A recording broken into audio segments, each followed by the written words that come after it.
put it simply, an organization is a portal to monitor and manage your company's Odin licenses.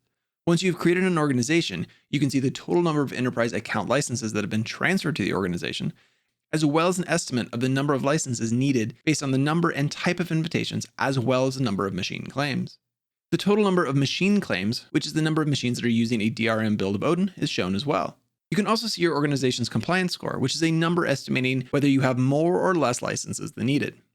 By creating an organization in the Odin portal, you can ensure that your company and all of your employees are complying with the Odin EULA.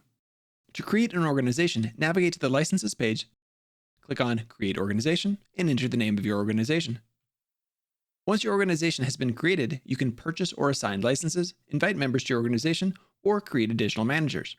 Our recommendation is that you begin by assigning licenses to your organization, as well as adding managers before adding members, so that licenses will be available when your team members join. To assign licenses to your organization, click Assign My Account Licenses to this organization. This will bring up a pop-up window, and from there, select the desired licenses to assign and click Assign Licenses. If you haven't purchased licenses yet, we'll look at how to do that in another video.